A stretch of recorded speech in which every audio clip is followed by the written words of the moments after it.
boy. Alright, can we get this started? Hold on a second. I'm still trying to eat my breakfast here.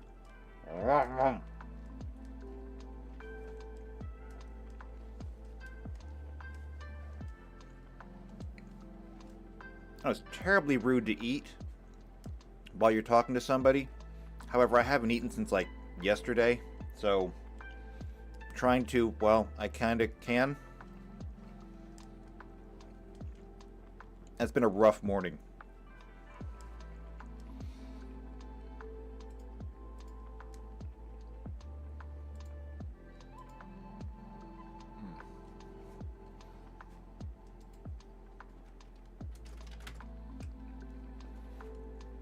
And I see Tux is already in the chat. Excellent. Hello, Tux. Still streaming? Yes, I am. For now. As long as I possibly can. And this morning, just a little bit late because it's like I said, been a rough morning. First off, I live in Pennsylvania. I am like right in the direct corridor of all the smoke coming out of Canada. My allergies are absolutely awful right now. It's terrible. I mean, I'm going to suffer through it, but it's okay. And Tux says, after the last video, wasn't expecting anything today. Okay, here's the thing. In regards to the last video I put out, nothing is going to change for now. The relevant information from that is that I am going to probably lose my internet at some point in the future. It's not gone yet. But I mean, the bill isn't paid. So it's going to get cut off at some point. Until then, however, I will do everything I can. I will continue to keep my job going for as long as I possibly can.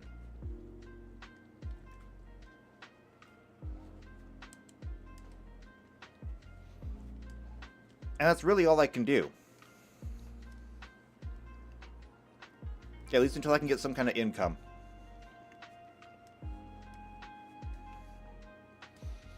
But until that day happens, I will continue my schedule as normal. I will continue my weekly schedule with all the gaming videos during the week. I am going to be continuing working on my different projects. I have another lecture planned for Saturday. And of course, we will be doing the tabletop stream every Sunday to keep that going. And if one day I wake up and I don't have internet anymore, then that's it. Hopefully I can get a message out to let everybody know that, you know, things finally bit the dust. But until that happens, we will continue on as we always do.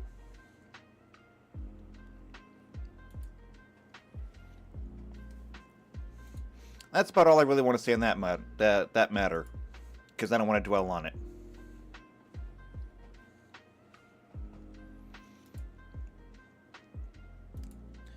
But yeah, this morning has been kind of rough. I have ADHD.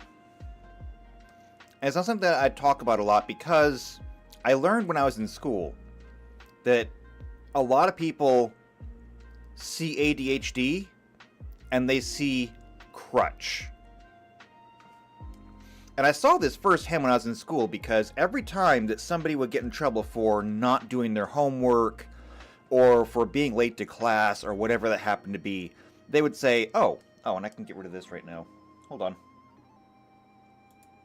We're started. We're started enough anyway. But every time I would see somebody who was either late to class or they didn't have their homework or they didn't do something, didn't finish a project, whatever it was, they would always blame their ADHD and say, my ADHD didn't do it. It's like, hold on. I actually saw a psychiatrist. I have been officially diagnosed with it. I got my homework done. What's your excuse? And so it's not something I like to talk about a whole lot because most people that see it, they're just like, I don't buy it. It's been overdiagnosed. So many people out there that have been diagnosed don't really suffer from it. And a whole lot of other people will claim to suffer from it just so they get a free out. because most people don't understand it. They don't understand what it means, how it works, and so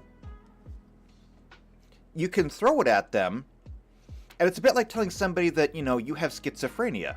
Most people have no idea what schizophrenia is. They just think, oh my goodness, schizophrenic? That person's crazy. That person's dangerous. Schizophrenia does not make people dangerous. A schizophrenic person just has hallucinations and delusions. And they come in different flavors. Some are visual, some are auditory, some are tactile. You don't hear about too many taste or scent-based delusions or hallucinations, but they happen, I'm sure. But a person with schizophrenia just has hallucinations, breaks from reality. And they're not always dangerous. They're not always harmful. Most people with schizophrenia either go through therapy to learn the triggers for it and how to deal with it, or they take medication.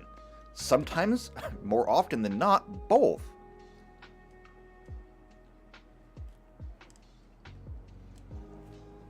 But people don't understand that, because they've seen movies where, the villain, the monster in the movie is, schizophrenic, and it's like, oh my goodness, I don't want to be near anyone like that. The same thing is true with ADHD. For example, it took me 15 minutes to make a sandwich this morning.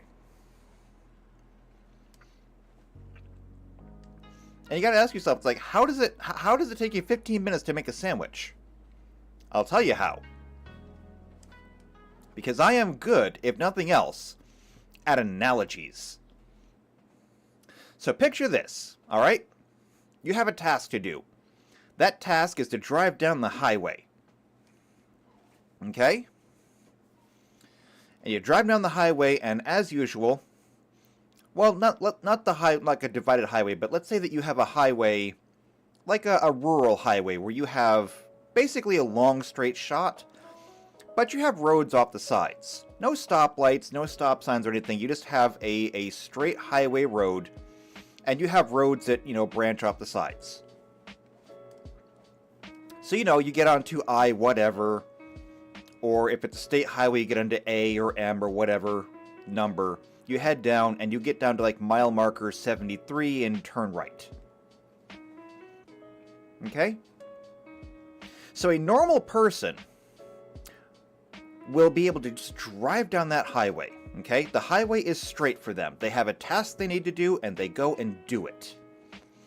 And of course, there's other tasks along the day that, you might need to do, like you might have to turn off right and get to this one, you might have to turn left and get to that one. That's a normal person. But a normal person, if they can just go on the straight and narrow, and they can choose whether or not they want to deviate from their task and go and take care of the other thing. Now, how does an ADHD brain work? This is really fascinating. Because ADHD brains lack a certain degree of impulse control because of the divergent neurochemistry in the brain, their highway isn't straight. So what happens is, they're going down the road. And the road, of course, still has all those branching paths that come off it left and right. But what happens is this. The highway turns left. Okay? But the branching path remains straight ahead. Which means that now, for an ADHD person, if they want to stay on task, they have this diversionary thing that's right in front of them, and it will take over if they do not actively divert themselves back onto task. And it is so super easy to just follow whatever it does, because that's what the brain wants to do. The brain just automatically switches paths to whatever the new stimulus happens to be, and you have to steer it back on track. The actual neurochemistry is a little bit different than that, but this is an analogy, so stick with it. So the road or the highway turns left, and they have to steer left with it, or else they're going to veer off on that. And then, of course, once you're going this direction, next the highway turns right again. But of course, if you keep going straight, there's another diversionary path over there. And so you have to just kind of maneuver yourself back and forth to avoid all of these little off-ramps of things that are constantly trying to grab your attention. Because once you get on that road, it's really hard to get off of it. You either have to turn around and come back to the highway, or you have to reroute yourself to get back on the highway. Which again, takes effort. Most people find it really easy to sit down and do a job. ADHD people have to expend energy to stay on the task, to do the job. For my part, it took me 15 minutes to make a sandwich. Because in the middle of making a sandwich, I had to go do 7 different other things. And then I had to steer myself back to the sandwich. It's a little annoying. It's not the worst thing in the world. And people that try to make it the worst thing in the world are lying. Tux says, speaking of which, how's the tabletop math stream going? I'm trying to eat my sandwich. I'm hungry. But don't worry, we are going to do it. If it makes you feel any better... Let me make sure I got the right window on here. I do not. There we go. Now I do. There's our browser. And there's a spreadsheet. See? I'm on top of this. Not only that, but I did some more work on this in the background.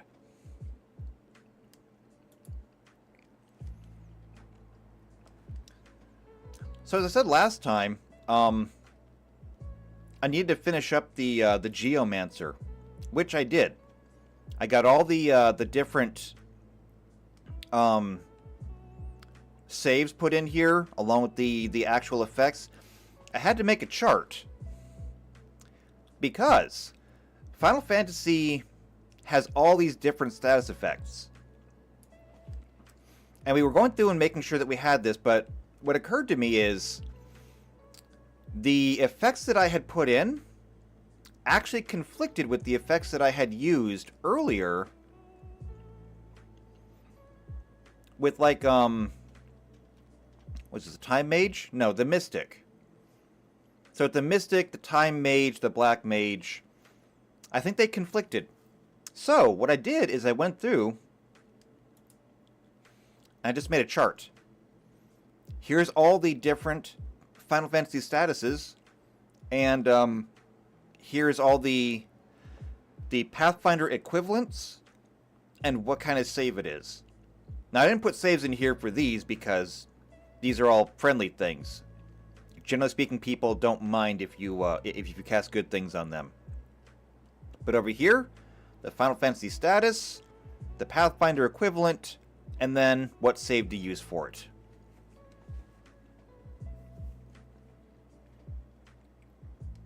And some of these we haven't even seen yet before. Like oil. I'm not even sure who gets that one, but we'll see how that comes out. So, I'm going to eat my last bit of sandwich here. And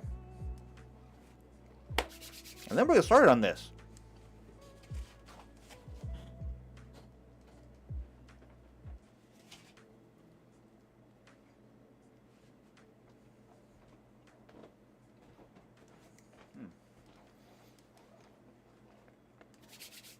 Much better. I feel better now.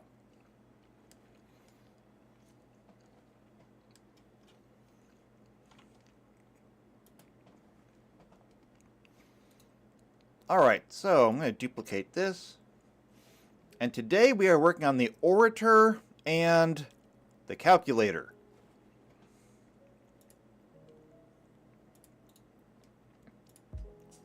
Open that up so we can get a better look, I think. Can I get a better look?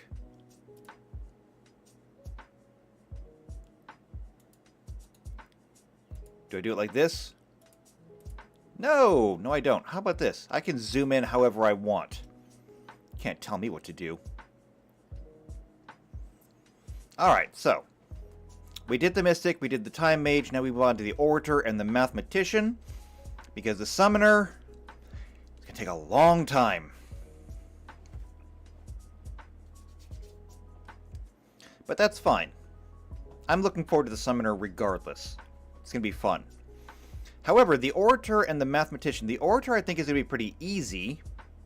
The Mathematician's going to be complicated for different reasons. Mostly because the Mathematician requires certain numerical values that we're not using. So I instead think that I might change the Mathematician to be more of a gambler, actually. But we'll figure that out as we get there. For now, though, we are going to start on the Orator. So we come back down to our giant jobs list, and where is the Orator? There it is. A warrior who participates in battle using speechcraft, words, rather than swords, are the Orator's weapons. Well, I mean, they do say the pen is mightier. Which is exactly what we're going to call this. Roll. The pen is mightier. The alignment can be any, of course. Now, it requires a level 1 for us, Mystic. So, level 1 Mystic. The hit die is going to be, let's see, base attack is low. So why don't we go ahead and fill that in. +1, +1, +2, +2. Base HP is low, so that is going to be a D6.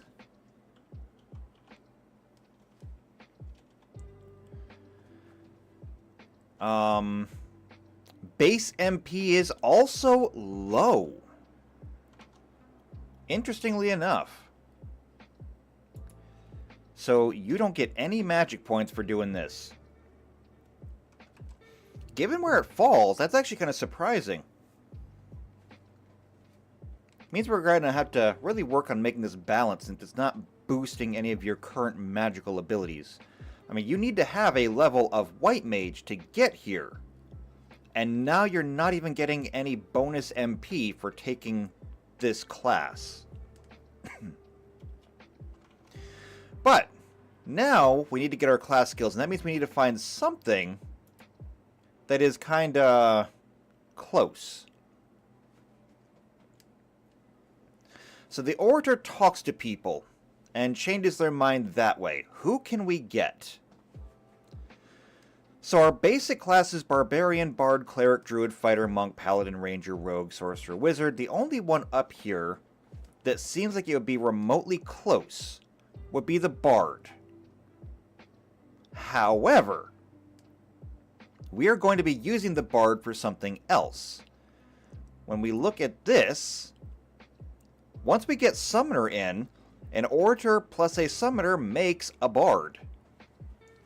So we're going to save the Bard class, actually, for that. So what else we got? Alchemists, kind of self-explanatory, they mix up potions. Cavaliers are mounted knights, and we use that for the Dragoon. Gunslingers, obvious. Inquisitors.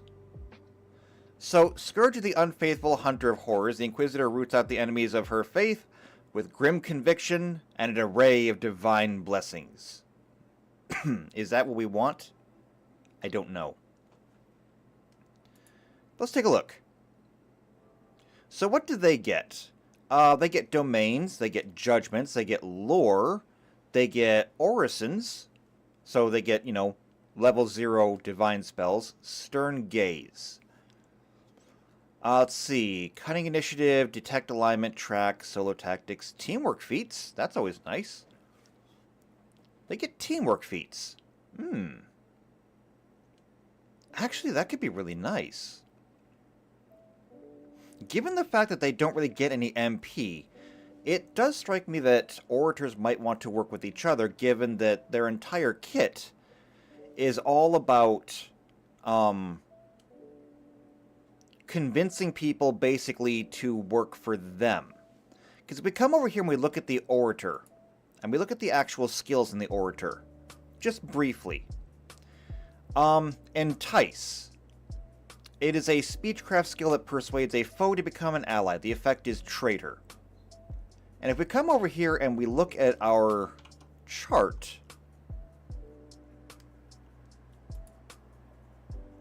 traitor right here is as per the spell dominate person.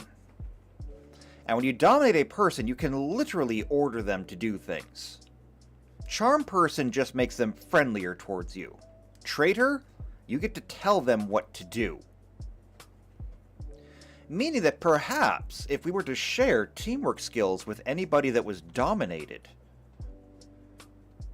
that might actually make the, it might make the orator very dangerous in select circumstances. Stall. This is a skill that persuades a foe to wait before acting, resets their CT count. Not sure how we're going to handle that one. Praise makes people braver. Let's see.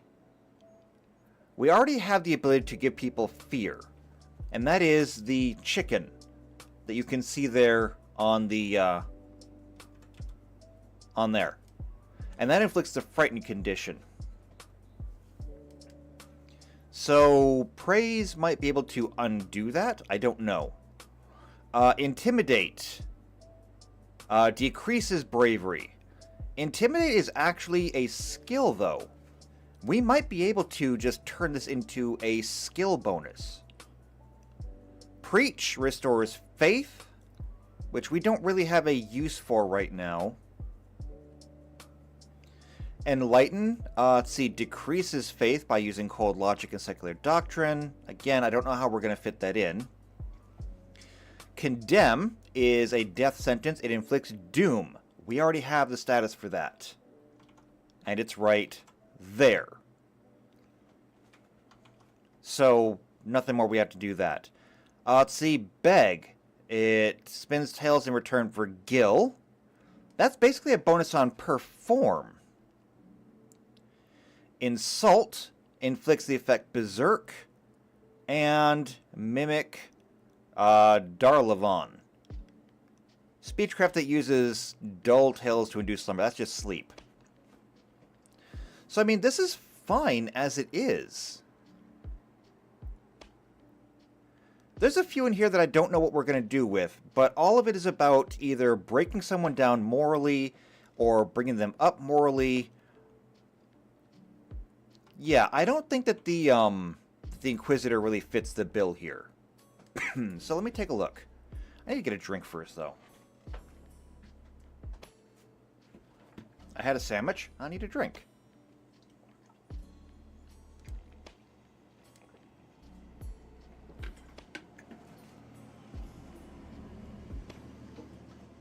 Ah, much better. Okay. So a Magus is basically a combination fighter and wizard. So that's not going to be it. Dura, no. Oracles. No, that's not going to be it either. Shifters are like druids, except they get more shape-shifting. Summoners, no. The rest of these guys, no. Okay. Moving down. The Arcanist. That's basically a sorcerer who went to wizard school. Blood Ragers are sorcerers who became barbarians and did not go to wizard school. Brawlers are fighters who decided they didn't like swords. Hunters are druid rangers. Investigator. No, not quite. Skalds are barbarian bards. Slayers, war priests, no. How about the occult classes? What do we got? So, kineticist, no, we use that for the geomancer because it's much better. Or no, wait, did we? Yeah, we did. Yeah, we did. Let's see, mediums. They talk to spirits. Mesmerists. Let's see. So they're a master of enchantments and illusions. They don't really talk to people, but they do fool their minds. The occultist is basically like a witch. Psychics... Actually, psychic might work.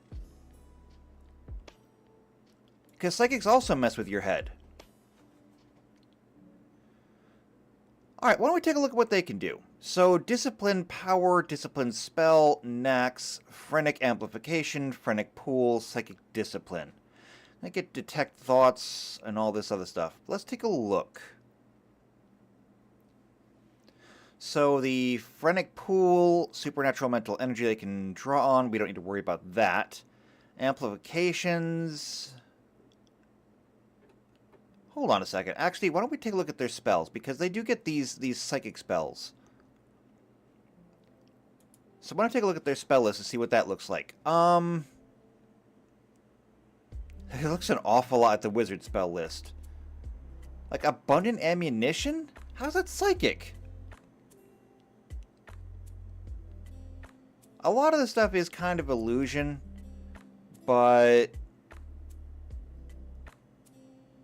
You do have Charm Person in here. I suppose we could potentially use the Psychic. It seems to be the closest one so far. Alternates, Anti-Paladins, which are just dumb. Well, an Anti-Paladin is basically somebody who ceases to be a Paladin. Ninja, Samurai... And then, of course, we got NPC classes, prestige classes, archetypes. No. I think the Psychic is probably the best we're going to get.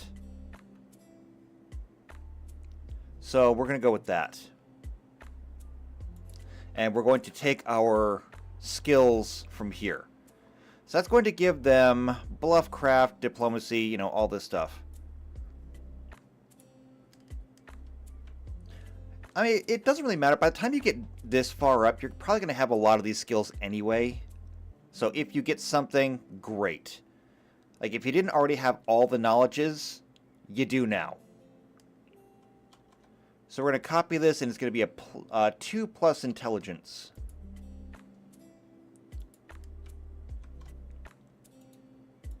So we'll go default formatting on that one. And then 2+ intelligence. As for saves, they are not great. 002, 003.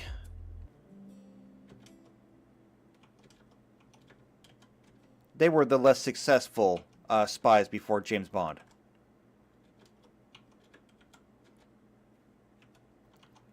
Let's see. 113, 114.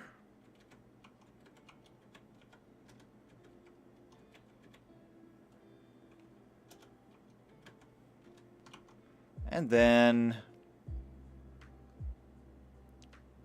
just 114 again. Okay, makes that easy. All right, and I probably know the answer to this one already. It's basically none. However, why don't we take a look at their proficiencies? Guns and knives. Interesting. Orators get guns. Alright, so. Firearms. Pretty much just firearms, if they didn't already have it.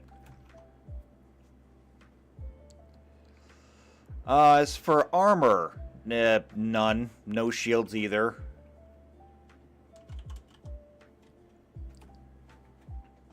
They got a gun. That's it. That's all they need. They have a gun and moxie. So let's see how much moxie. I'll start down here, and let's just start listing off these abilities. So, entice. And that gives traitor. Entice, traitor, and that costs 100. Stall. is literally stall. Okay. And that is also 100. Praise is bravery up, and that is 200. Praise, bravery up for 200. Intimidate is bravery down for 200.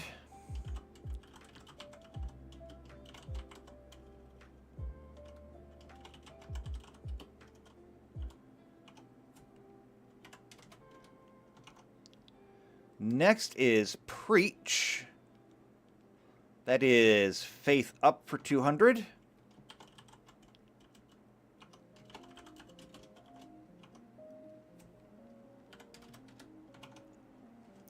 And then enlighten is the opposite.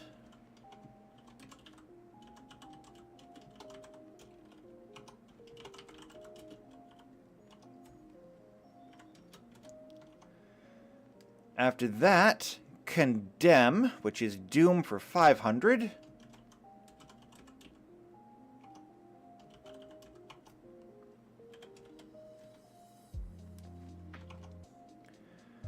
Beg is just money, I guess, for 100.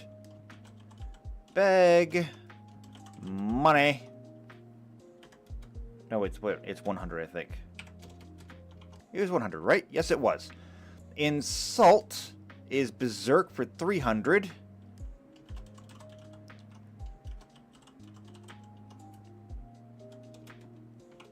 And the last one is mimic Darlavon sleep for 300.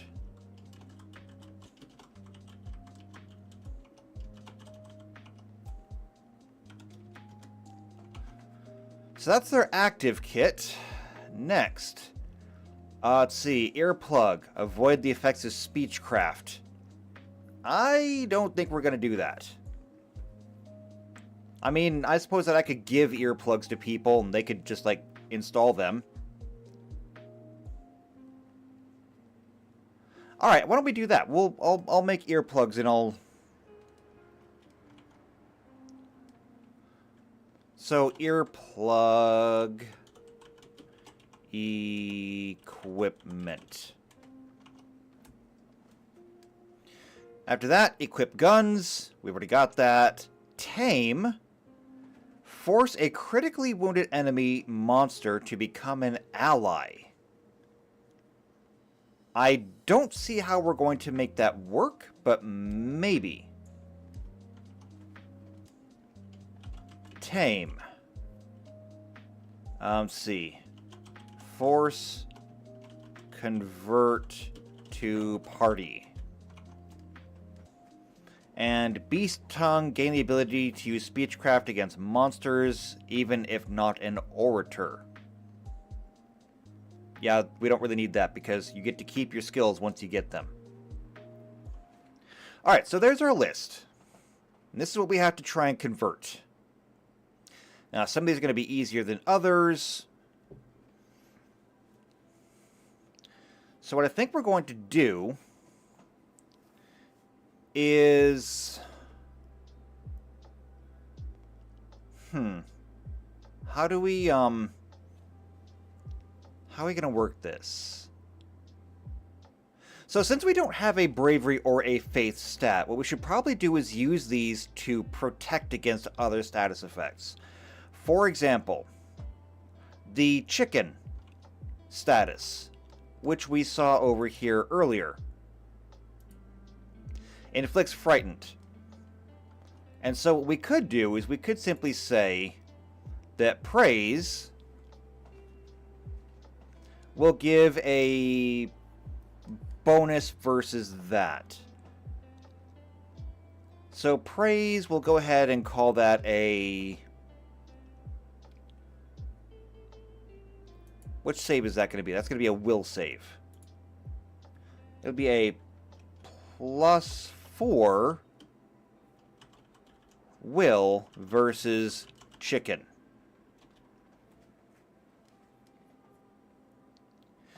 And then, of course, Intimidate is going to be just that.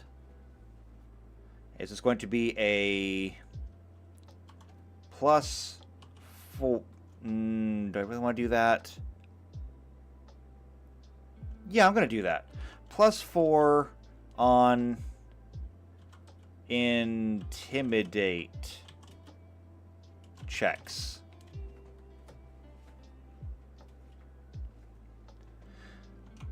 And of course, Intimidate, if we come back here to look at this, skills.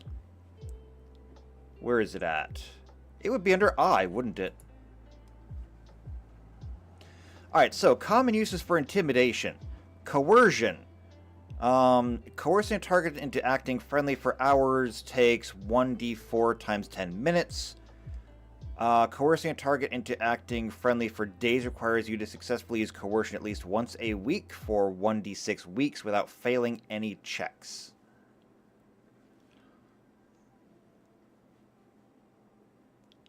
Let's see. Here's the check. By spending more time threatening or harassing a target, you can attempt to force a creature to act friendly towards you for 1d6 hours plus 1 hour for every 5 points by which you exceed the DC. If you succeed such a check against the same target at least once per week for 1d6 weeks without ever failing an Intimidate check against the target, the duration of the coercion increases to 2d8 days. Coercion is overt, not subtle, and in most cases, using coercion against a creature is an evil act. Coerced target acts friendly toward you even though you aren't around, but the aid offered remains grudging at best. The target's true attitude is hostile, and if the target believes it can take action to hinder you that can't be traced back to it, it's likely to take such opportunities. Creatures attempting to enlist aid against another, so you get a bonus on that. Then there's Demoralize Opponent. You can use a skill to cause an opponent to become shaken for a number of rounds. It doesn't stack with other shaken conditions. The DC is 10 plus the target's hit dice plus the target's wisdom modifier. Then you can also try to influence an opponent's attitude. Success, if you're successful, they will give you information, take actions that do not endanger it, or offer other limited assistance. And that means that our Orator would be able to do all of this very well. And we don't really need to worry about Intimidate Unchained.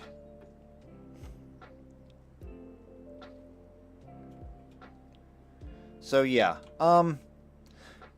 in line with the ability to entice people to act against their friends and such, or to press gang people into service, such as Batame, or just to insult them or condemn them for other various negative effects, I think that having them intimidate people makes a lot more sense, actually, than having just a bonus to diplomacy.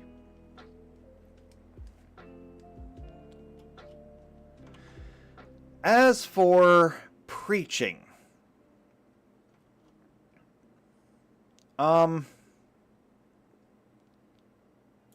we should have had other classes that did that too. What did we do with them? Like, what about the White Mage? White Mage, here we go. Does the White Mage get anything like that? Not really. Maybe that was the wrong one.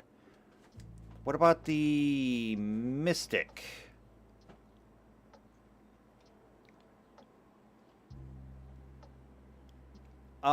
This is good. Did we change anything? Like, what about Fervor? No, it wasn't Fervor. What about Belief? Was it Belief that raised it?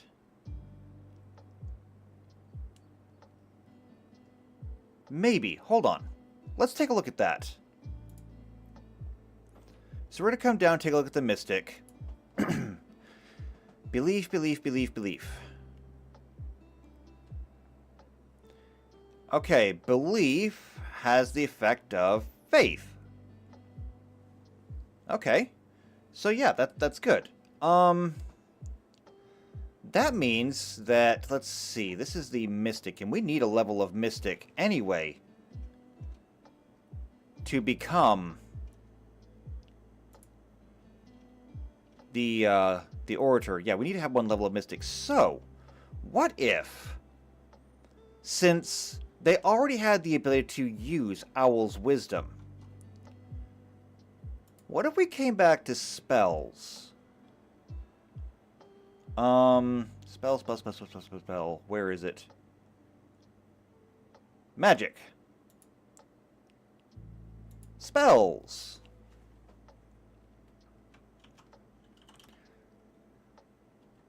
Let's see. Knowledge, harvest knowledge, hidden knowledge, howling, hunters, Owl's Wisdom.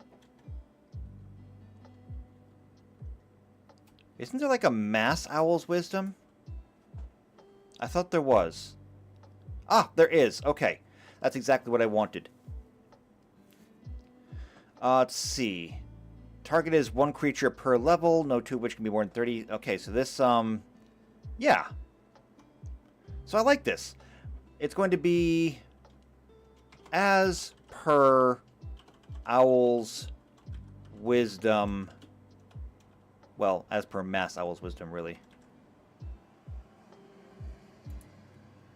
Mass Owl's Wisdom. Now, I wonder, is there an opposite to it?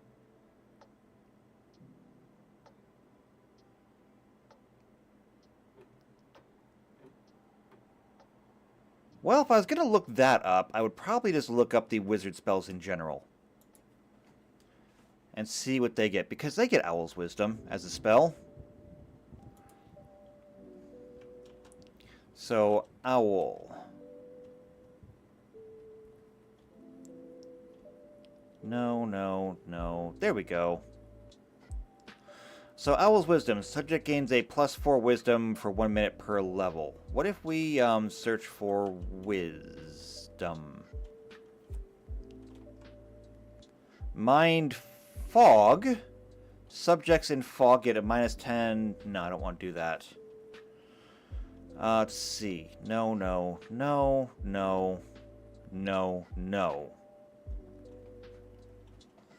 Let's see. Merits Mastery.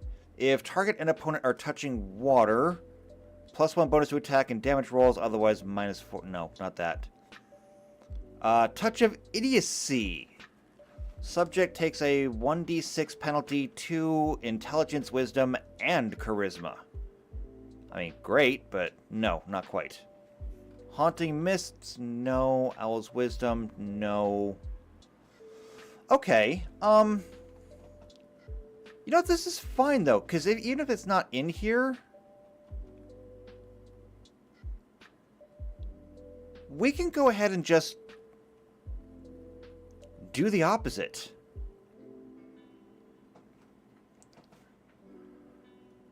So we're going to say, as per mass Owl's Wisdom, reverse effect. So you hit them with that, and you can lower all of it. Does that contradict, however, what we did with the Mystic? So the Mystic has Pray Faith. Actually, they do. They have Doubt Faith. Well, it just says Atheist.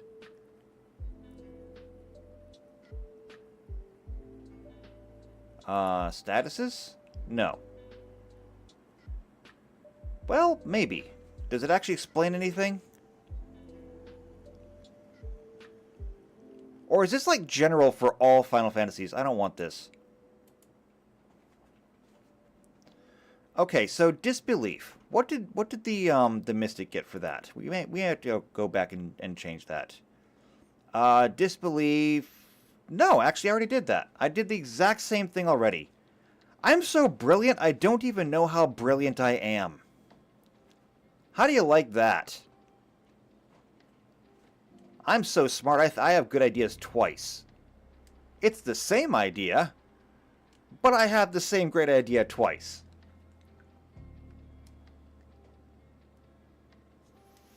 Tuck says atheist paladin. I think that's what they call an anti-paladin.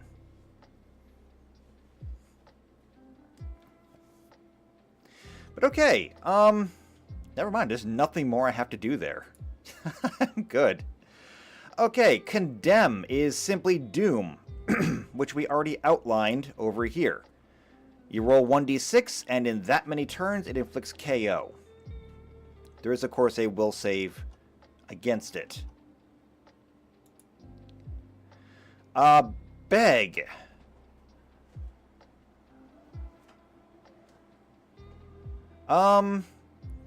Okay.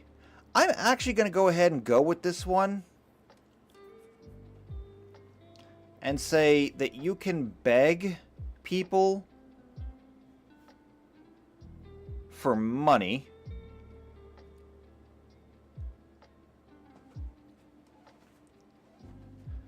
And I'm going to say it's going to be...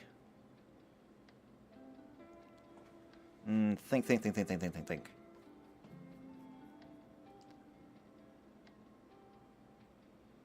Actually, do I really want to even have this in here? I kind of don't want to have this in here. Because it was kind of a dumb ability that nobody really used in tactics to begin with. And I don't see it being that useful now.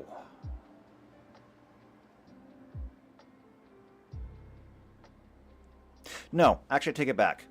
I am going to use it. I am going to go ahead and say this is going to be a simple +2 to perform. And I do believe that perform is kind of specific, but let's go check. So skills. Perform. Right. It is specific. So, each of the 9 categories of the perform skill, which includes a variety of methods, instruments, and techniques, a small sample of which provided of each category. We have acting, comedy, dancing, keyboard instruments, oratory, percussion, string, wind, and singing. Obviously, we will use oratory.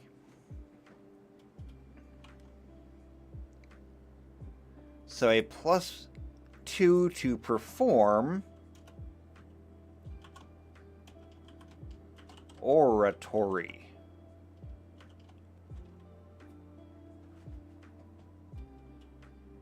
Insult is berserk. We've already got that. Mimic. Darlavon is sleep. We've already got that. Tame. Now, tame is going to be a little bit weird. Number one, because we're kind of treading on different grounds here. But I think that we're going to go ahead and leave it as is. We're going to go look at the ranger. Or specifically, actually, no, we're not going to look at the ranger. We're going to look at... Oh, what would it be? What would it be? What would it be?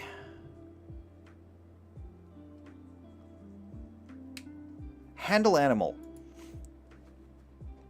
Okay, and there are a lot of uses for handle animal. But we're looking for just one. Handle an animal, push an animal, teach an animal trick. I don't see tame over here, so that's not going to work. Here we go. Maybe this one. If we come down here, train an animal for a purpose. Rather than teaching animal individual tricks, you can simply train it for a general purpose? No, never mind. That's not it. We need to get an animal.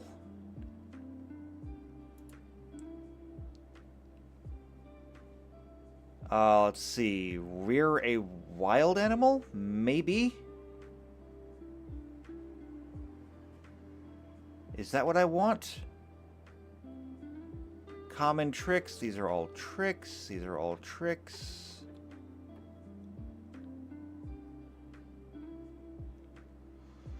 Okay. To rear an animal means to raise a wild animal from infancy so that it becomes domesticated. A handler can rear as many as 3 creatures of the same kind as once. If successful, it can be taught tricks at the same time as it's being raised. Okay, that's great and all, but what about getting an animal that's already grown? How do we tame an animal?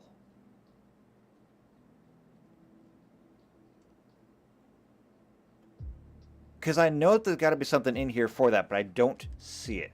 Hold on. Let me do a little bit of research here. Let's pull up a browser here. We're going to go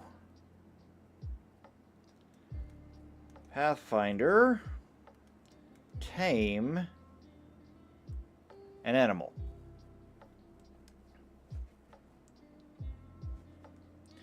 So, this is from the Role-Playing Games forums.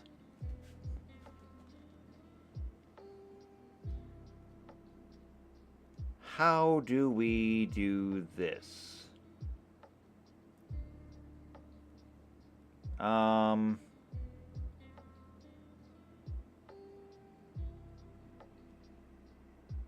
This is absolutely not helpful. However, they do have a link to something else that might be more helpful. Let's see. Uses of handle animal. Most similar thing I've seen is rearing, which we already looked at.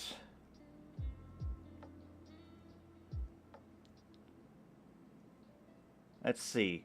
By the raw text in Pathfinder, you cannot turn an adult wild animal into a domestic animal. The only time making a wild animal domestic is mentioned is in the rule you quoted, and that specifically talks about raising one from infancy.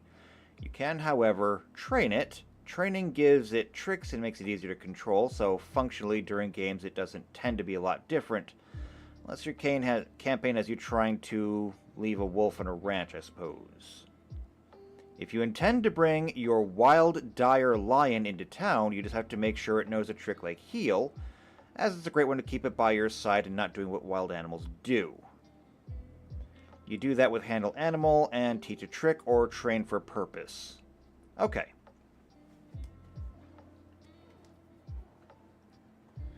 So, if that's the case, and most people just house rule that as, you know, teaching it a trick of some kind,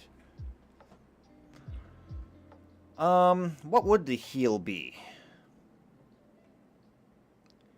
Heal is just a DC 15.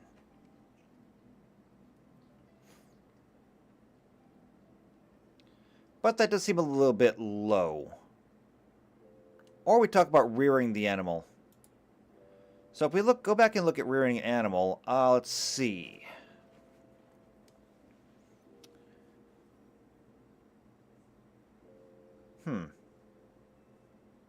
Or maybe serve. Actually, now that I'm looking at this, the very last one on here.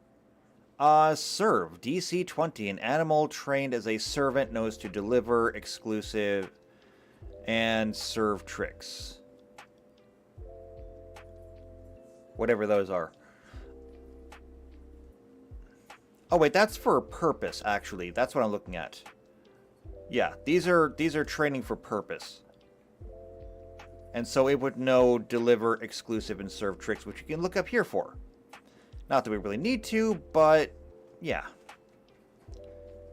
Yeah, the exclusive means it only takes information from its handler.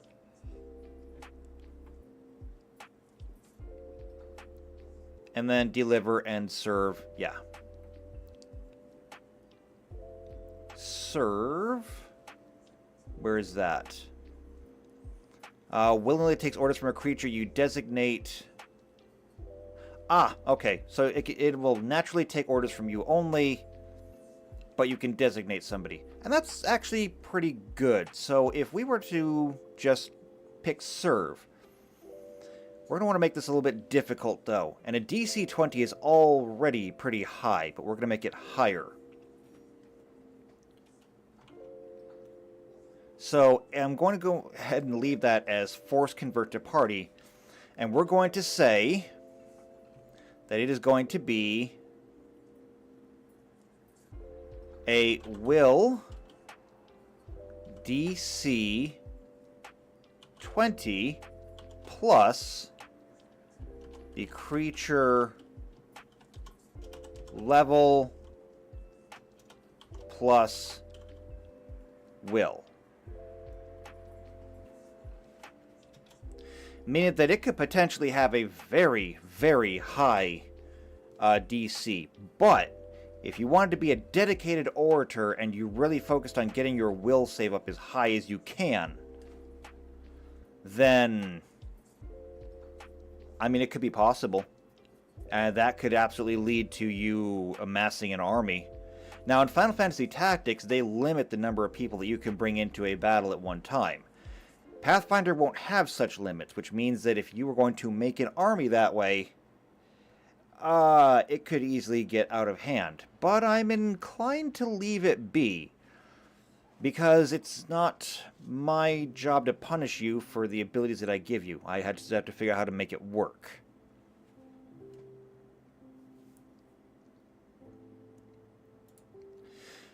The last thing on here that I don't have anything set for is stall. And that, I'm going to have to go ahead and say stall. Ah, I know. Stall will force delay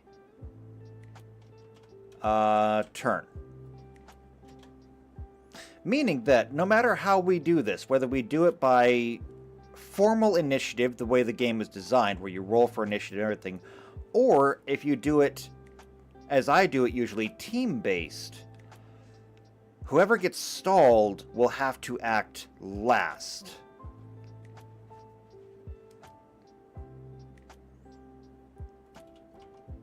It's either that or I force their actions to be delayed.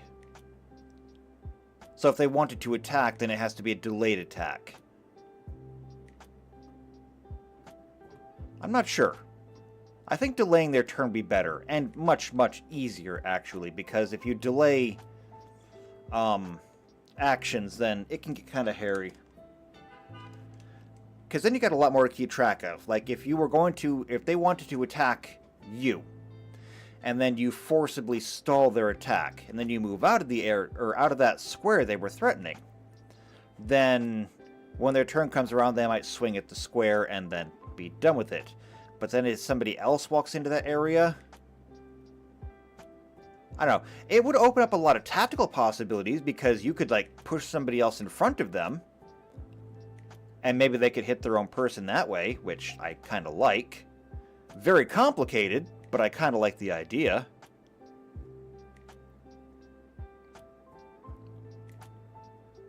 Let's see. Game mastering. Combat. Delay.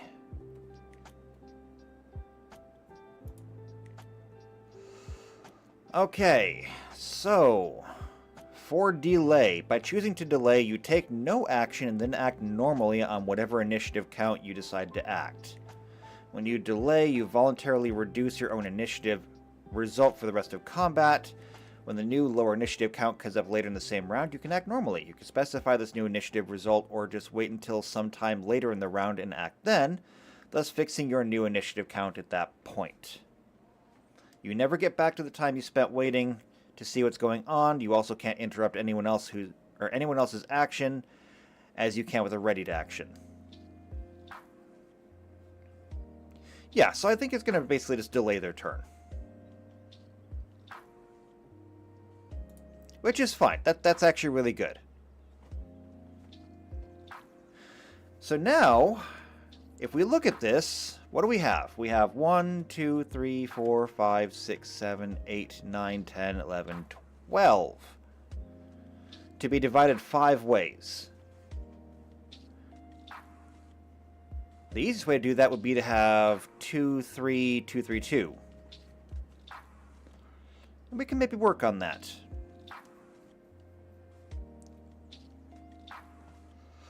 So why don't we do this? We have, let's see, 1, 2, 3 100s. 1, 2, 3, 4 200s.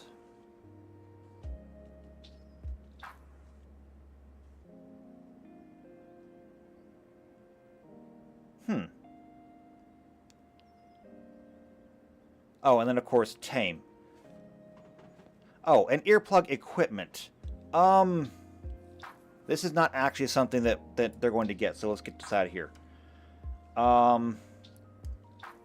Copy, paste. We're going to stick that right there. And then we can delete this.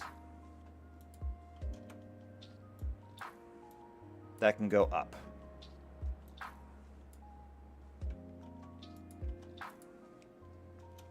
Alright, so we only have 11 to do. Which means that we can have one level that has 3 things in it. Right? 1, 2, 3, 4, 5, 6, 7, 8, 9, 10, 11. Alright, very good. And I'm thinking that we'll go ahead and put the 3 right up front. So we'll just say entice, stall, and beg.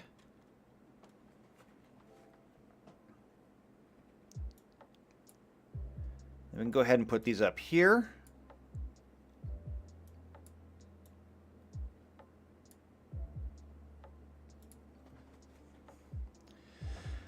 After that, praise and intimidate. So, praise, intimidate. Just to keep those together because they work well together. And then preach and enlighten because they go together. Now we get into the interesting stuff. I think we'll go ahead and say insult and mimic. So insult and mimic. Darlevon. And then at the 5th level, condemn and tame.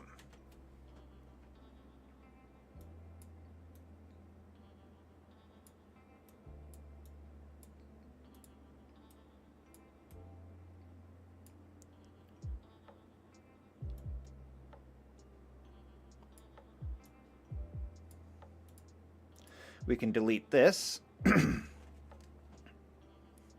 Actually, I think I'm going to skip the earplug equipment because I don't think it's really all that important. And nobody would use it anyway because sticking in earplugs would, like, destroy any perception check you had involving sound. If you really wanted to have earplugs, I'm sure you could fashion some.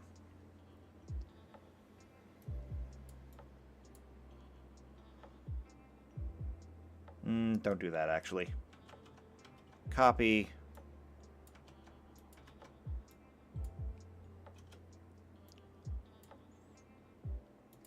Then we can go ahead and do that. And we'll do that. And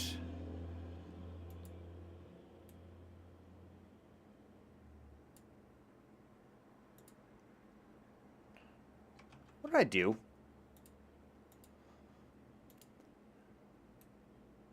There. Okay. Very good. And because it is the orator, none of these things have a mana cost. They technically have a range. And of course, the range in Pathfinder would be within earshot. And earshot is a little indeterminate. There's no real hard level for what earshot is. It's kind of up to the DM.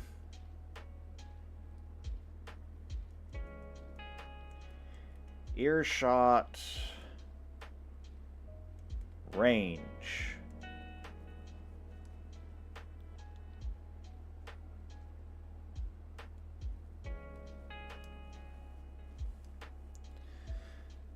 So let's see, is there any limit for the range of bardic music other than just within earshot?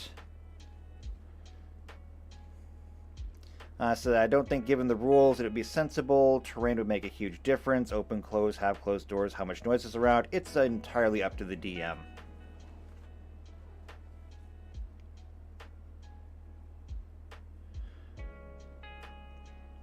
This person says, talking is a DC 0 listen check plus 1 for every 10 feet. So we're talking like maybe 100 feet. Because that's like the minimum for take 10 then. Take 10 being something that you can just always do, given enough time. So yeah, there will be range requirements on it, but the range requirements are going to be pretty big, so nothing that you really need to worry about in general. But I can always address things like that in the game as they go. But I think that's all we really need here. I think that's a good-looking orator. Yeah. We'll go ahead and dress this up a little bit.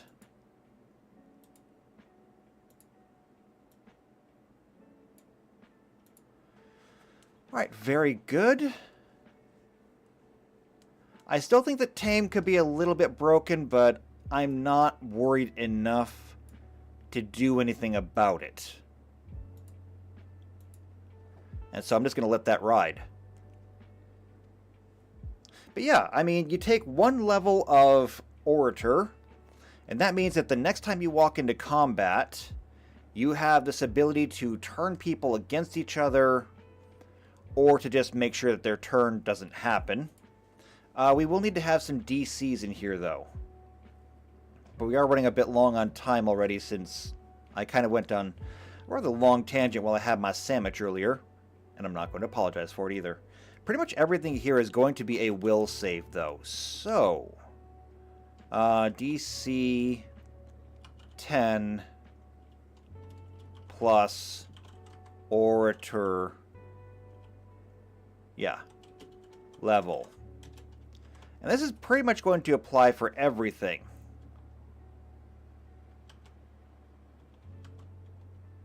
Well, except for this one. This one doesn't need it.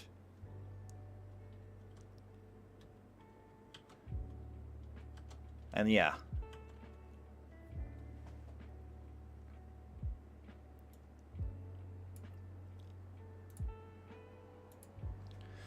So there we go. That works. Which means that these really cap out like a DC 15, but since there's no mana cost and you can just keep doing it over and over and over again, I feel like that's pretty fair.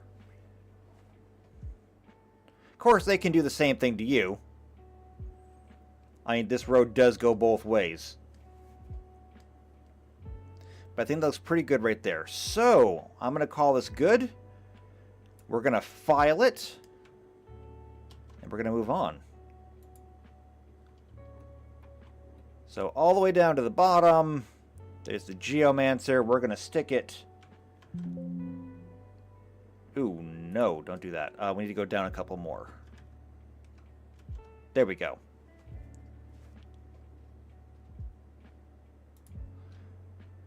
And that does it. There's the Orator. So now we can move on to things that are going to be much harder.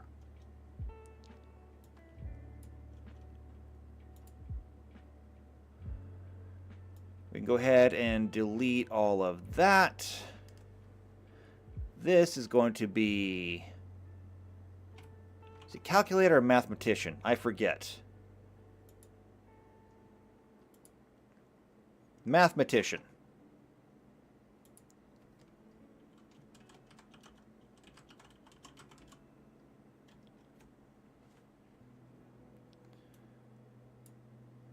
I'm probably going to keep the same saves, just because the Orator was hard enough to find an equivalent class for in Pathfinder.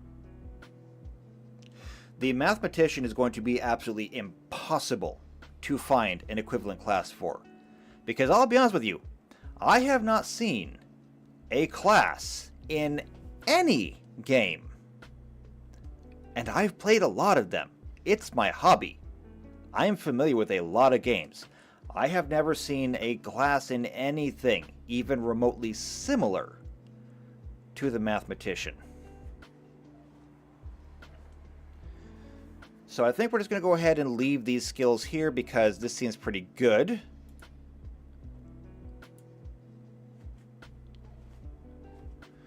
And we're just going to start filling this in. So, roll.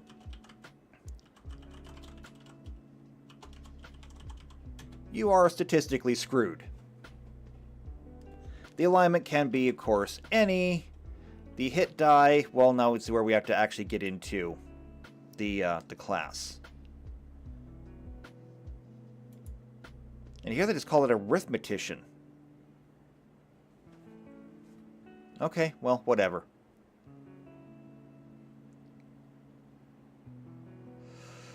Now, this is our first class that requires some very, very specific prerequisites. And that is going to be White Mage, Black Mage, Mystic, and Time Mage. So, level 1, White Mage. Level 1, Black Mage. Level 1, Time Mage. Level 1, Mystic. This is our first, like, super beefy one.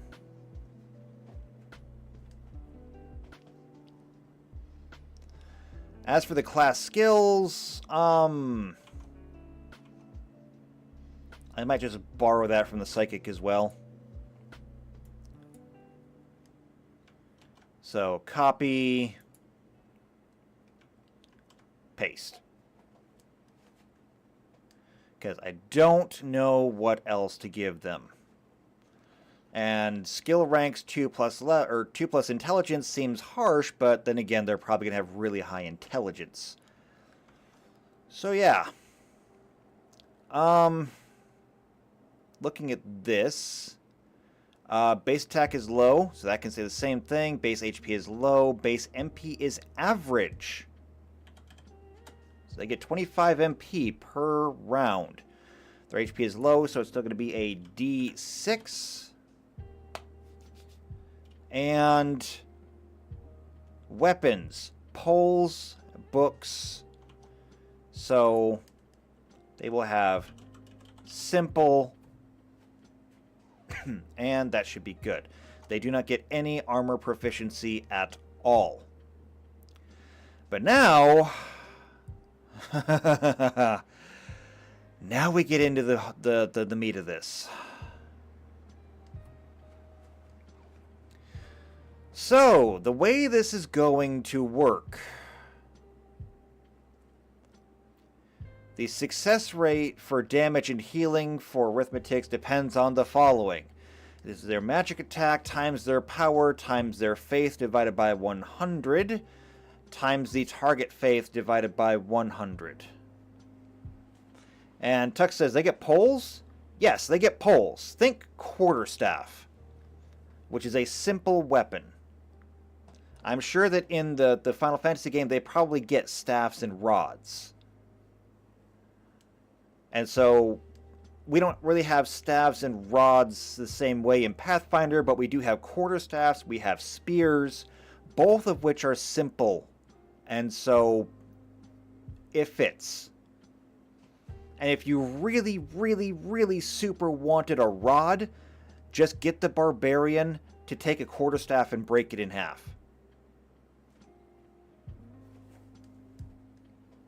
Well, actually, that's the thing. They actually do get proficiencies from their previous classes, too. Not in Final Fantasy Tactics, but because you get to keep all of your abilities in Pathfinder, they will get to keep all of those, which means that because of the way we're doing this, to become a calculator, to become a mathematician, you'll need to, of course, be a chemist. And chemists get simple and firearms. Now, the same way that a wizard who becomes or takes a level in fighter doesn't forget all their spells, you don't forget your proficiencies either, which means that your black mage will still have access to firearms. So we come down to black mage, they only have simple weapons, but because you have a level in chemist, you still have your gun. You need a level in white mage, they only have simple, but because you are a chemist, you still have your gun. You then have to take a level in mystic. Again, simple, but you still have your gun. Time mage, same thing. Which means that by the time we get up to the, when we get up to the mathematician, they only have access to simple weapons. But because they learned how to use a gun as a chemist, they got a gun. So it's not as bad as it sounds, and I do believe that halberds are actually martial weapons. I could be wrong on that, and now I kind of want to check, just to make sure. But I do believe they qualify as... Oh, what am I doing here? Just go back. Equipment. Here we go. I do believe that halberds qualify as martial.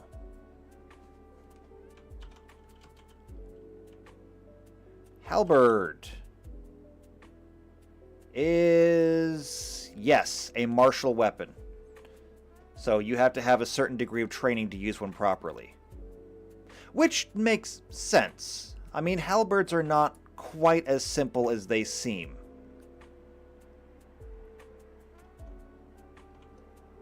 Let's see, where's my other browser? There it is.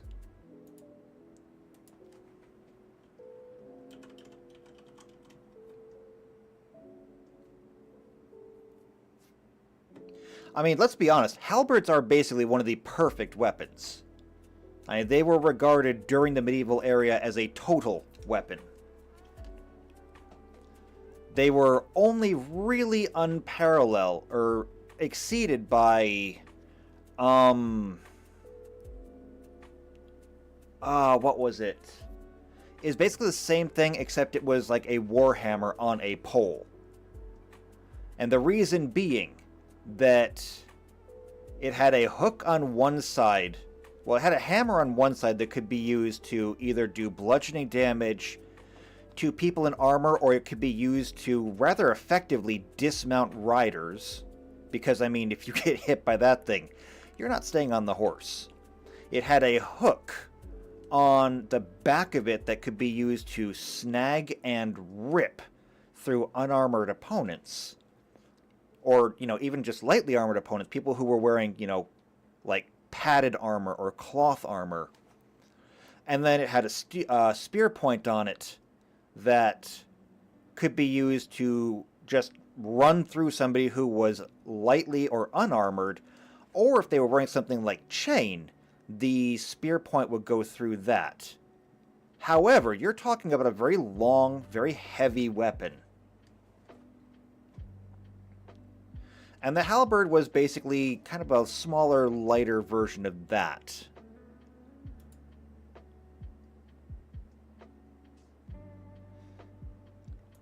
Let's see. Is the thing I'm yeah, here we go. The Bec de Corbin. Polearm, very similar to the Lucerne hammer, but the hammerhead is slightly blunter, the spike is stouter and more hooked. You primarily attack with the spike. So yeah, very much a martial weapon. Knights would have been trained to use this, and they would have been drilled on it extensively.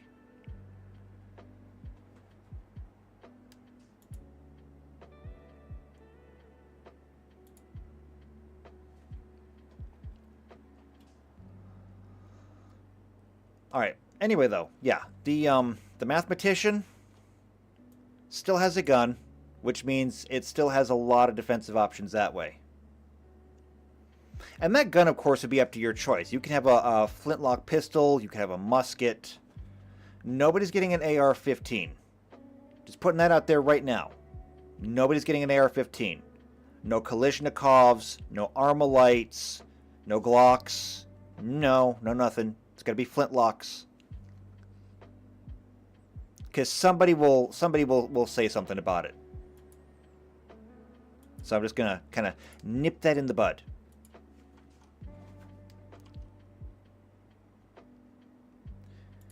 Anyway, though, back to the mathematicians. So here's the thing about them. Damage healing formula for arithmetics is magic attack. We already looked at that. The success rate for inflicting statuses. Magic attack plus power times faith divided by 100 times the target's faith divided by 100. Now see, here's the problem. So all of this is based on the combat numbers in battle in Final Fantasy Tactics. So CT, in other words, the timer that counts up their turn. We don't really have that. We have an initiative. Is that really something we want to do, though, is target initiatives? I don't think so.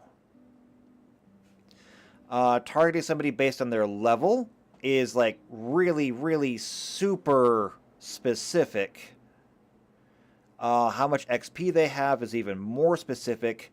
What I think that I want to do, and I'm not even really sure how this works, because it just tells you like the odds of what's going to happen, but it doesn't actually tell you what happens. Because it literally just says base arithmetic algorithm on the CT.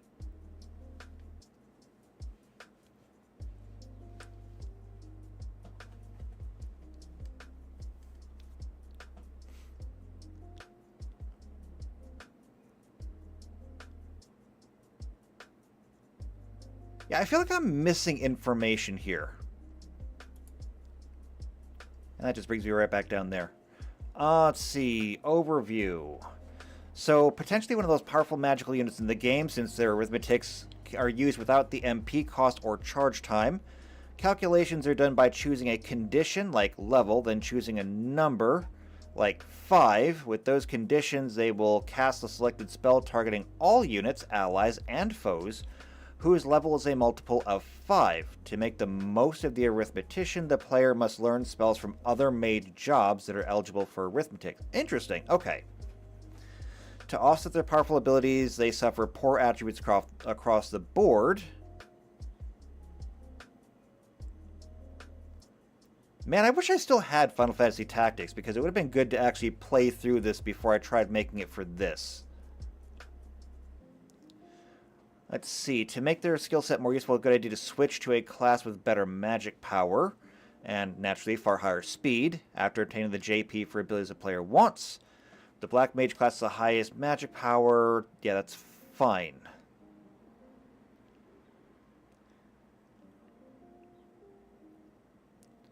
So, I'm guessing that the way they work, since it does say that it affects everybody on the board, that means that if you wanted to...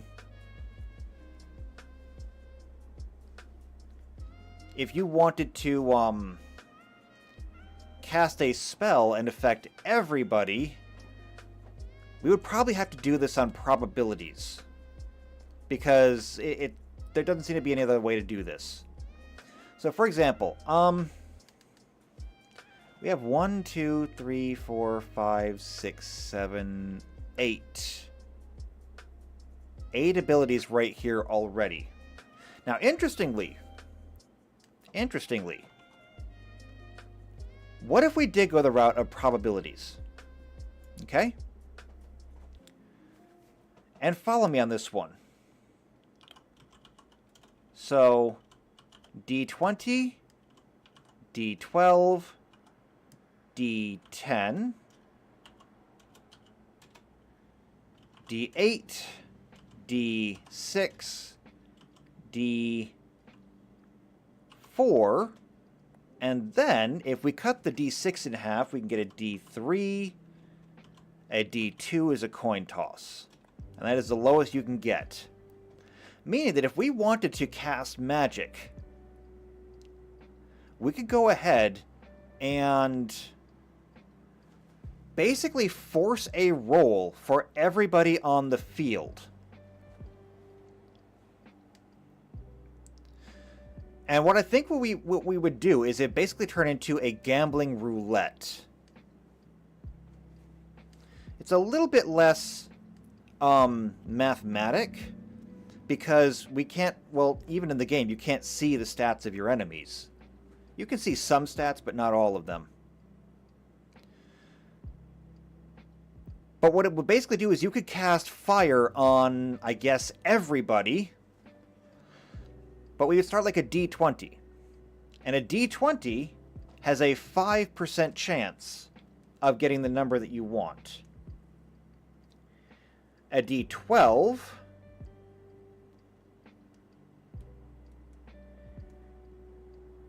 is an 8.3% chance. And that's 3 repeating. A D10, of course, is a 10% chance. The D8 is a 12.5% chance. D6 is a 16.5% chance. D4, of course, is 20% or 25% chance. D3 is a 33% chance, and a D2 is 50%. Tuck says, isn't D&D just gambling without actually spending money? No. Because in gambling, you get something. What do you get out of Dungeons & Dragons? You get a wasted evening and diabetes. So, no, it's absolutely not gambling. But I think I like going with this idea. So, instead of getting all of these different abilities, like targeting experience, height, whether it's a prime number or not, all this stuff, we'll go with probabilities.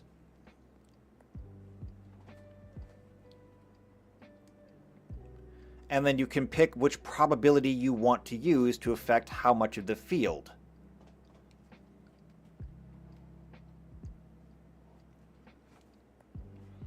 Is it a great idea? I don't know. But I can't really think of anything else. It's because I'm not familiar enough with the with the calculator.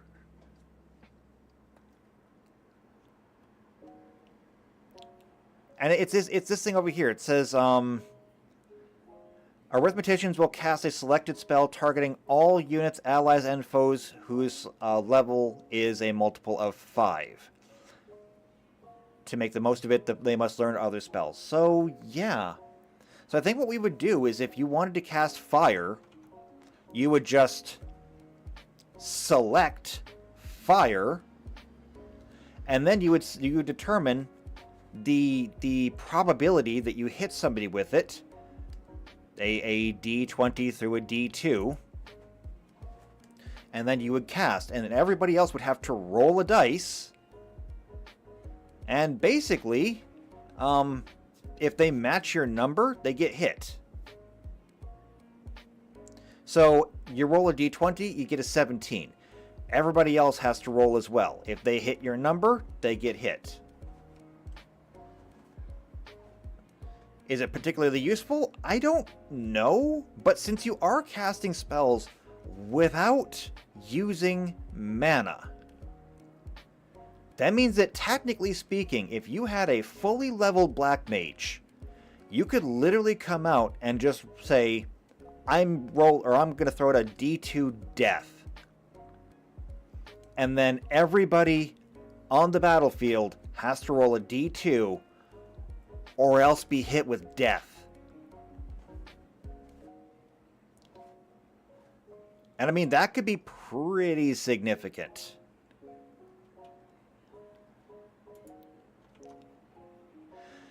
What else do we have here? Cup of Life. So when HP is restored, distribute any excess among one's allies. I like the idea of that. So Cup of Life. Soulbind. Split any damage with the opponent who inflicted it.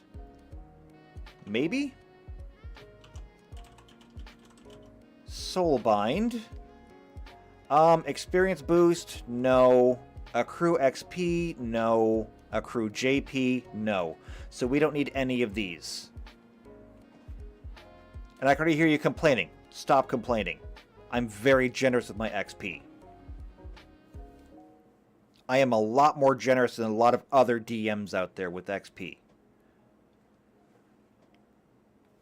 Because with my XP system, I guarantee when you level up.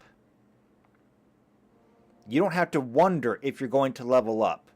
Once you understand my system, you can know when your level ups are going to come, and that is the absolute longest you will have to wait. My level ups are guaranteed, and then you can get bonus XP to make it faster. So, we don't need any of this stuff. So we're going to say split excess healing and split damage.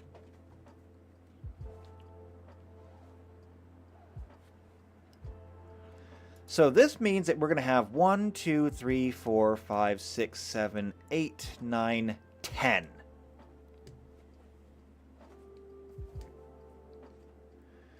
And that's actually kind of nice. So we only need to have 2 columns here. And this takes care of the mathematician entirely.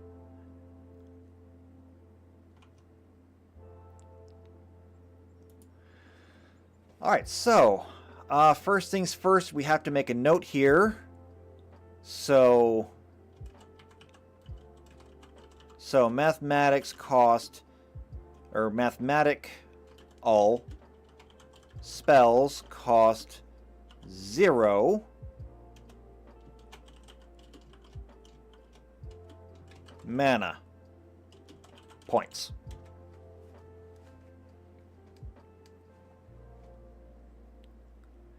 And then we just got to fill this in. And I guess the easiest way to do it would be to just start adding these in. So D20, D12.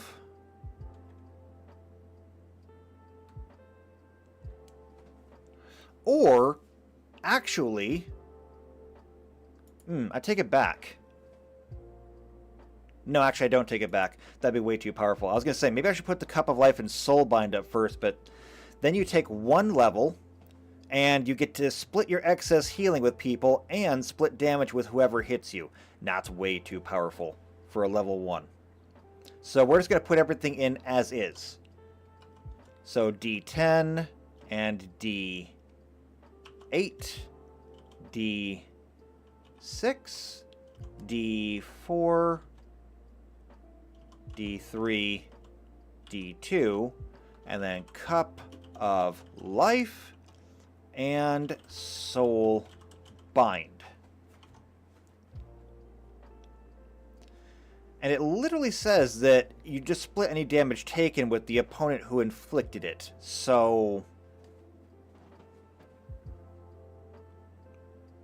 it doesn't say how much. I guess it's just split down the middle.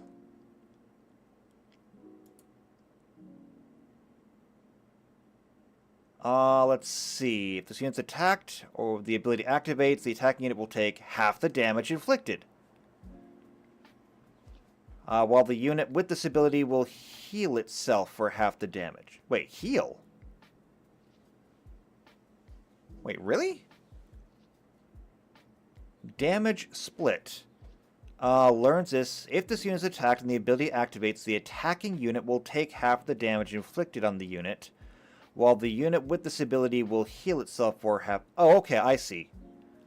So it takes the full damage, and then it heals for half the damage. So it just takes half the damage.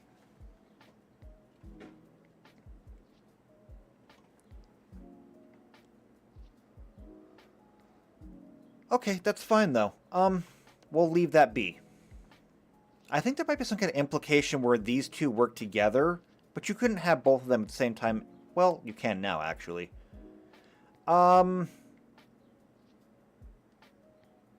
I could think about that harder, but I don't want to think about it harder. Instead, I think that I just want to... I think I kind of want to leave this as is. Actually, copy, paste. Let me get rid of this.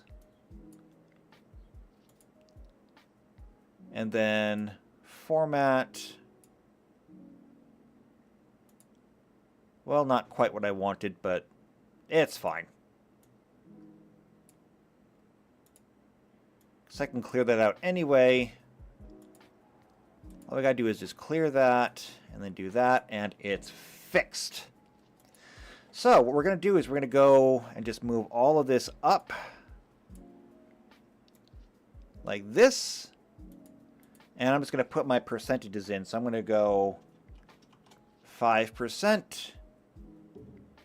8.3%, 10%, this is 12.5%, this is going to be 16.5%, and I know these numbers by heart because I play with dice all the time. The only one that kind of threw me was the D12. But the rest of them, nah, I got this. So that is 25%, 33%, and then 50%. I'm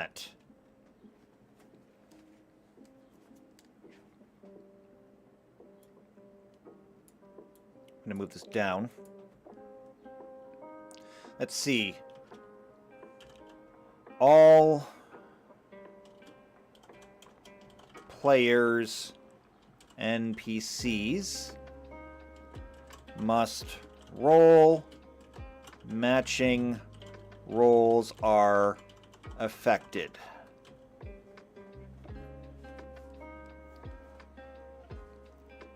So again, you roll a d20. If you roll a 13, anybody else who rolls a 13 also gets hit. Basically, you're looking for critical hits on that one. With a D12, anybody who falls in that 8.3%, and technically, it's 8.33%, if we wanted to be specific. And for that matter, so is that one.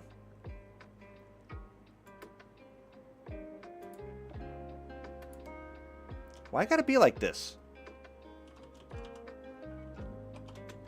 There.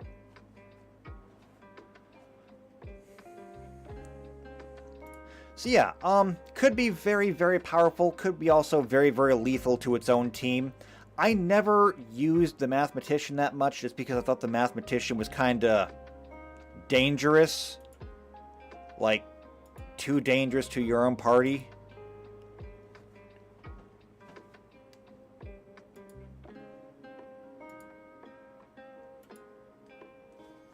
I don't like the idea of putting myself in the firing line. I'm a very cautious player in most of my games. I'm not a frontline fighter. I don't like to be mixing it up in the middle of everything. I like to know my exits. I like to always have an escape route. I don't like being threatened in any way. So the Mathematician to me always seemed just like a really, really bad idea. But hey, a lot of people swear by it. And who am I to call them wrong? If you want to gamble on it, then you gamble on it. So we'll go ahead, we'll put a box around this.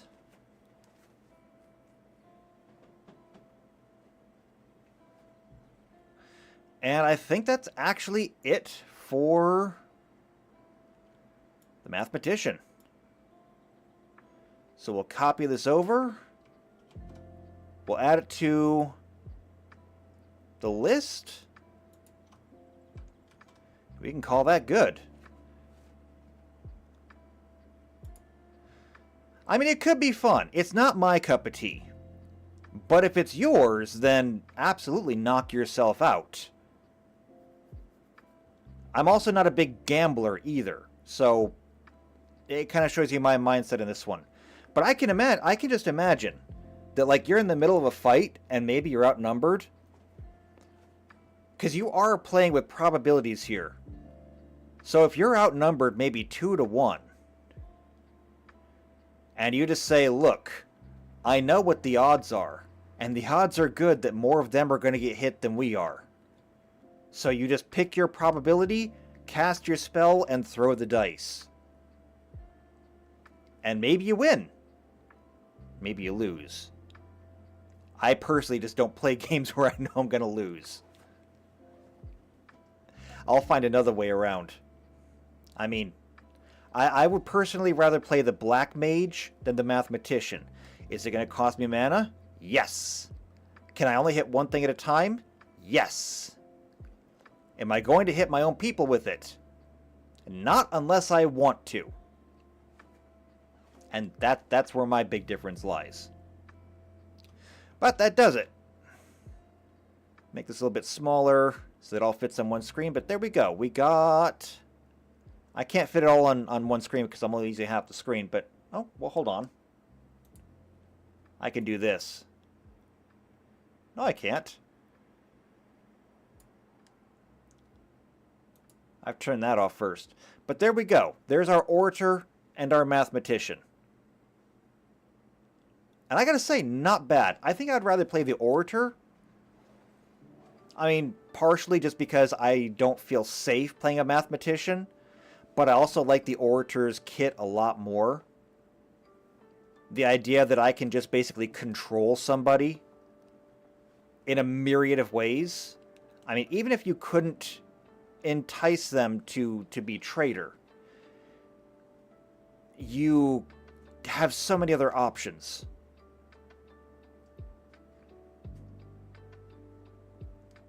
Although, looking at it, I kind of wonder why you'd bother, like, berserking or dooming somebody when you could just traitor everybody. I don't know. We might have to go back and look at the DCs again and make adjustments there.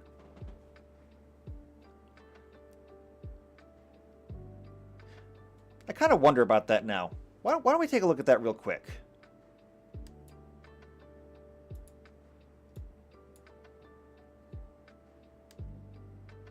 Because I'm kind of wondering what the game itself says about those. We're basically done now. I'm going to get out of here pretty soon, but just kind of as a last thing.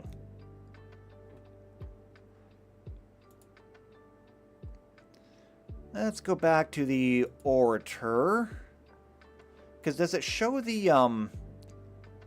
Yeah, here we go. Success rate is 20 plus your magical attack. Whereas things like Insult, success rate is 40 plus your magical attack. So literally twice as high. Which in this case, since it's basically just rolling a percentage dice, so rolling a D100 and seeing if that comes up,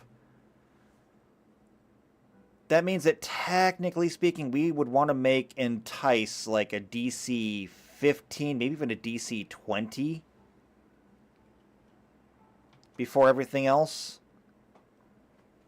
Or no, wait, other way around.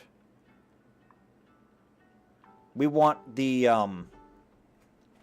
Entice to be really easy to resist. So we would raise the DC on the Insult and the Mimic to be like a DC 15. I don't know, maybe we should go back and develop our own algorithm based on these success rates. And maybe fashion everything on these instead. Because a lot of these say, you know, 90, 50, 30, 20. We could just go ahead and, like, make that an inverse.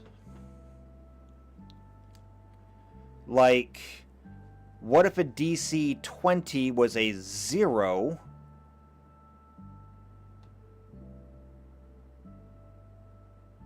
Or wait, would that be right? DC 20 would be a 0, and a DC, or the success rate of 20, or a success rate of 100 would be a DC 0. Because that would always succeed. Or no, is it the other way around? I don't know, either way, but we would make them proportional. So that like the 50 would be a DC 10, but then this 90, success 90 plus magic attack, maybe that would be like a DC 18 plus the level. Okay, so yeah, they might be linearly proportional. So a 90 would be a DC 18 plus the magic attack, meaning that the success rate of 20 would be like a DC 4 plus level. I kind of like that idea. I really do. A DC 4 plus level, meaning that a max level orator would have, or it would be a DC of a 9, which is really hard to fall under, and it might work well for lower level enemies, but higher level enemies would just basically be immune to it. I mean, you gotta imagine that once you have a +9 to your will, now you have to literally critically fail to actually be hit by Traitor. Whereas things like, where was it? Yeah, the Intimidate. A success rate of 90 plus magic attack, that would come out to be a DC of 18 plus your Orator level. A max level Orator, that's a +5, so 18 plus 5 is a DC 23. That's a hard one to get over. That's hard. Even if you had like a +7 in, or a +9 in your will, a DC 23, that means you'd have to roll a 14 to match. It's a less than 50% chance. So yeah, we might go back and revisit some of these. Maybe we make an algorithm for that. I think we just did. And we can go through and change a lot of these. Maybe I'll look at that between sessions and see how that makes things look. That way we don't spend a whole lot of time on it here. Because time is precious and I don't want to waste yours. I'm just thankful enough that people come here as it is. So I would not dream of wasting your time. You know, by like eating a sandwich at the beginning of a stream. That would be unthinkable. That'd be horrible. Only an asshole would do that. Anyway, though, before I incriminate myself further, I think this is a good place for us to go ahead and call it a day. We made some good progress. Oh, actually, I want to bring that back for a minute. We can make that go away, though. But we just did the Orator and the Calculator, or Mathematician, or Arithmetician, or whatever the hell you want to call it. So that leaves over here on the magic side the Summoner. Or we go back over to the martial side and we have both the Samurai and the Ninja. So I kind of leave this one to you. Which one would you rather see next week? Would you rather see the Samurai and the Ninja? Or should we start on the massive project that will probably be the Summoner? I leave that choice to you. I'm going to get a drink real quick while I'll let you think that one over.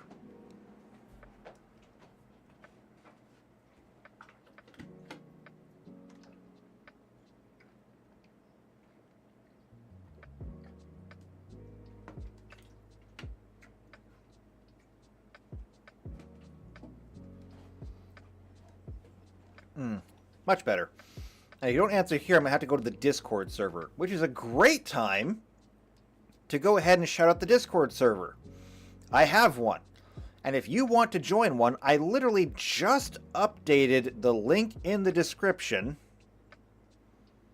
And so it should be guaranteed to work, I think. I don't know. I've had a lot of problems with these invite links. They never seem to work right. But I tell you what, I want you in my server because I like to have people. Makes me feel special.